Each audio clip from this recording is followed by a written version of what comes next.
Mrparka here with Average Joe. The movie we're going to be reviewing this week is The Slow Mutants Presents Mantua. Mantua.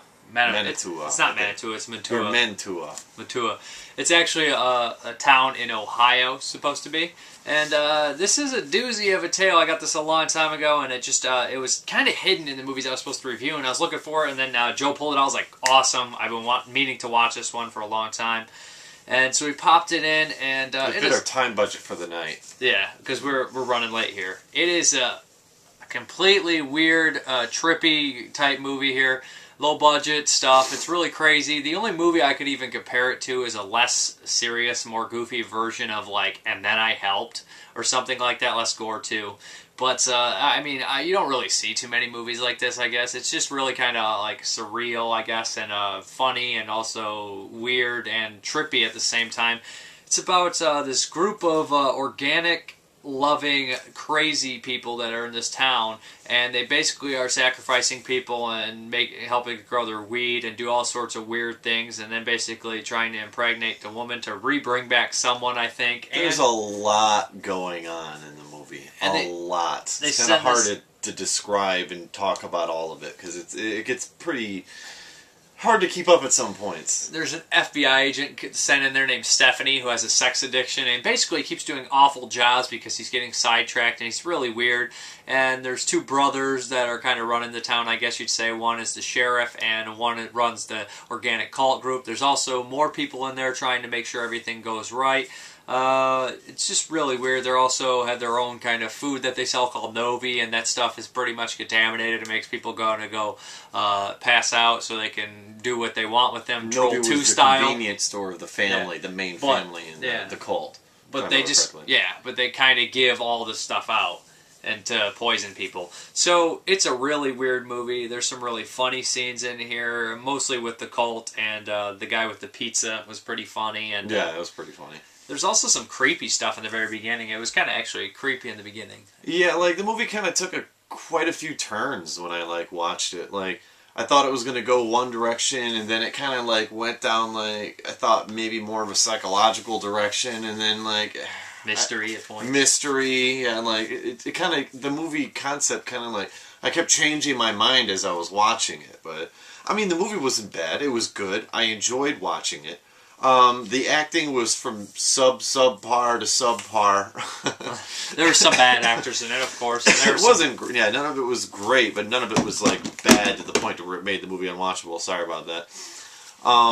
It was actually real fun to watch. They did a lot of they did inner dialogue for characters, which I thought was good. They did they chopped in games while you watched the movie, shit. Weird stuff, find the agent Stephanie Bellman or whatever. 7 scenes. That scene was great. Alright, I'm leaving in 10 minutes to go get it. It's $17 or so. So everybody's got to chip in. Everybody but the new guy. I got him. Yeah, thanks, but no thanks. I don't eat hippie food. Don't you know the animals are made of food for a reason? Fucking granola.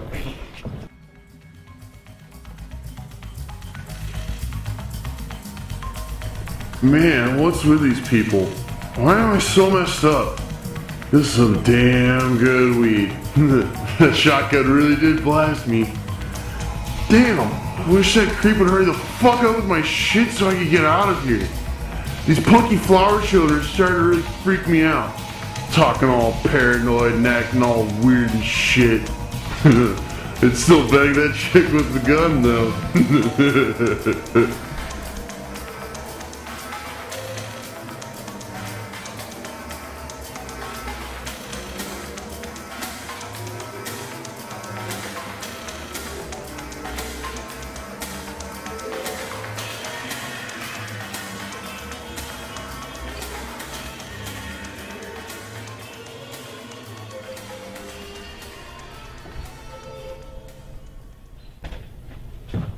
Sorry to keep you waiting, friend.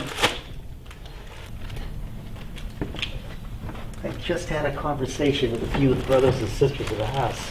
This is the last of the previous harvest. But don't worry, friend. We got another crop ready in a day or two. They just need one more feeding and they'll be ready. Special food for your weed plants? The fuck you talking about? Where do I get this shit? It's all here in the Gyronomicon. Every 100 years, the stars align and the cosmos is thick with energy. We use this energy to cross a typical weed plant with a rare flower that only grows around this area. This special hybrid plant requires nourishment far less accessible than water. We have to locate the vilest individuals in society and harvest them for nourishment. Sexual deviants, mass murderers, even cocky little drug dealers. So wait, you like feed people to your weed plants? How you going for a minute there, old man? Fucker. Not quite. We harvest the spinal fluids of those who would stand in the way of our organic growth. The ritual calls for you to be evaluated by the family and chemically modified for maximum spinal potency. We've already done the evaluation and the chemical modification. Surely you've noticed the effects. Chemically modified? How? Shit! That's why that shotgun hit got me so blasted! I need to get out of here! That slut was right! I am in danger! Fuck this! I need to get out of here! Yeah, that scene was real good, and like they did like random commercials they would chop in, like for like. There's a lot of creativity put into this movie, and a lot of well thought out shot, and a lot of cool camera angles, and editing. I guess editing. There's two other movies this movie kind of reminds me of. If anyone's ever seen like Ron Ankin's early stuff, like Dark Night of the Soul, which is a really fucking weird type movie, like leaving your body type experience type deal that they talk about. And another, it also kind of reminds me of an early Andy Cope movie like Mutilation. It's not necessarily that, but maybe like Black Sun. But again, less serious than those movies. Not as serious as Dark Knight of the Soul, even though it's kind of fun and a little bit like And Then I Helped. It's just, it's a kind of a weird variety and mix of movies. Even a little Troll 2 in there with the organic guys, and because they turn them into, they make them eat their shit and they turn them into plants and then they eat them. It's kind of just a weird, whacked out movie that has to be seen to be believed. There's some great things, there's some not so great things, but overall I think it started off better. It does lose its steam towards the end. Yeah, it did. It started out, well, I won't say it started out fast. It started out kind of different. Yeah, different. And then it picked up a lot of pace. And then, like, yeah, it did a lot of teasing. And then it kind of got you into it for a while. The movie felt a lot longer than it was. It was only like 70... It basically stopped at the credits about 72, 73 minutes. Yeah, 72, 73 minutes. And the movie felt like a good, at least, like, I don't know, like an hour and a half, 40. 90 minutes, like something like that. Like, it just felt like it was a lot longer than it actually was. But, like, it kept taking you on, and I just thought there was maybe, I'm not going to say anything about the ending, but I will say that I thought that there were a lot of things were going to tie together better towards the end. That's all I'll say. But, like, I mean, it didn't end bad. It wasn't horrible. It was very, it was definitely open. If you watch after the credits, they bring up the sequel for Mantua 2. So that kind of explains how things kind of went in. But it was a good movie. I liked it. The acting was good for the movie. You know, the movie was good. The characters were moderately believable. This is not going to be for everybody. This is ultra low budget, kind of like insane cinema here that a lot of people will just hate and spit out. You see the clips that I'm going to put in here. That will really let you guys know if you're going to be interested. I thought it was kind of cool, and I really am kind of looking forward to what the director's going to do next. You know, if he had a bigger budget, you know, we could have got to see some, you know, bigger special effects. Like the digital spider in there wasn't that... He was like... He's hammy. I'd prefer to puppet. There was a really cool stop motion scene in there when he's explaining like their Book of the Dead type deal. It's the like Gyrocon or something like that. Gyronomicon or something. That's exactly something like that. But there's a really cool scene. It shows a skeleton hand opening the thing and closing that and stuff. I mean, this is just a crazy freaking idea. Movies with cults usually do, and conspiracies and cults and small towns. You know, even the little small town cult thing maybe is even inspired by something like video violence. It's like video violence. Ron Ankins, Andy Cope, maybe a little maggot in there. Just a whole bunch of crazy, weird stuff. And also silliness. Troll 2 in there. I don't know. I just see a lot of different things from horror movies in there. But quite nothing like this at the same time. Yeah, the movie was good for what it was. I don't think... If you go into it thinking you're going to watch something from the theater, obviously it's not going to be anything like that. But which is a good thing. Which is why I said... which is why I said the actors are good for the movie.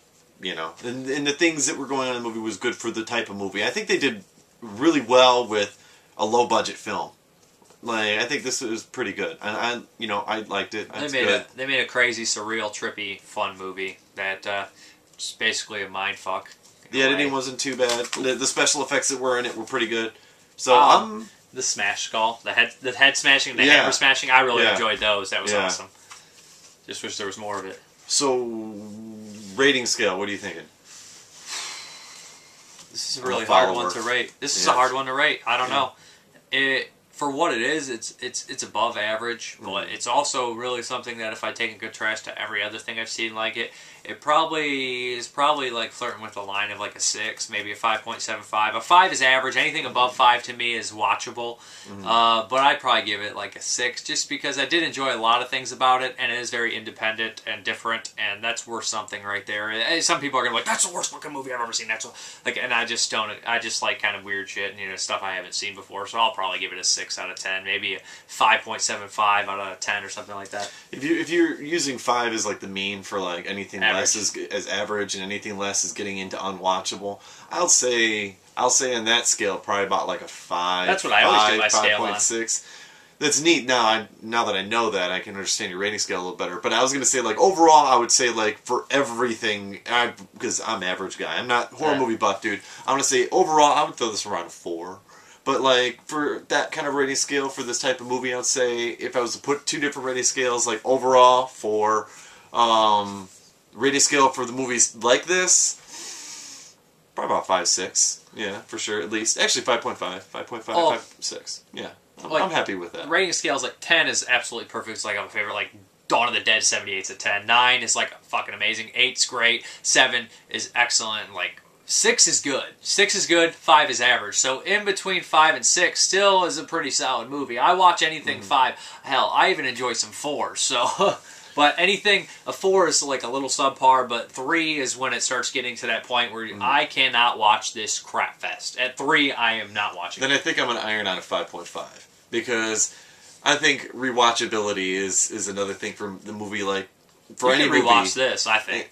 I think so. I think I don't see me going out to rewatch it. I mean, I'll think you watch pick up something. Mantua 2. Yeah, just to see the sick. Just to see how it keeps going. I'm interested in it. So it makes me want to keep watching the new ones, but I don't think it's going to have a whole lot of rewatchability for me. Maybe in a year from now, who knows? But I'm pretty happy with this. Yeah. Check it out. It was a good movie. Are you going to do it? I'm going to have to keep telling you to do it. Oh, shit. I start something and he wants to abandon it. I should really try to actually take some time to practice and make something come out of this beatbox thing. I don't even know why I started it. I thought it was clever. Now I'm hating it. Now you're embarrassed to do it. It's like now I'm like, oh god, gotta do your beatbox again. Do your beatbox. I think I'm just gonna record it and then I could just play it every time. And then, you're like a 7-year-old kid that you did something when you're like 5 and your parents keep making you do it, but you hate do that trick you did when the grandparents were over. Like, Mom, I'm 37 years old. I can't keep burping the alphabet every day. See you later. Mercy Merzon. Psst, Mr. Boo. Mercy Merzon. Mother of 1,000 eyes. Mother of 1,000,000 years. Awaken from your slumber and find your sacrifice. Up, you stupid monkey. Wake up! Mother, lover, come from beyond your urchin barrens. Before there was man, you, mother, came on earth as queen. Across the sands of time, our families have merged. Merzine Merzon. Merzine Merzon. What, you idiot? Stop him! Stop that motherfucker!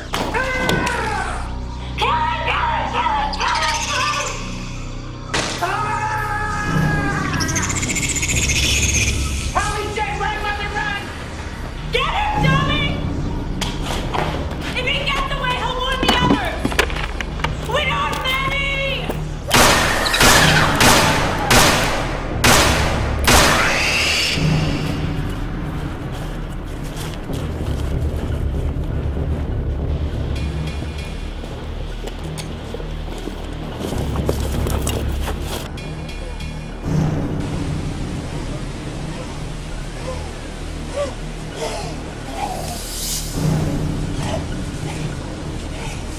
No!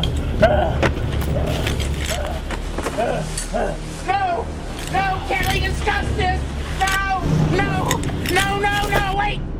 Can't we talk about this? No!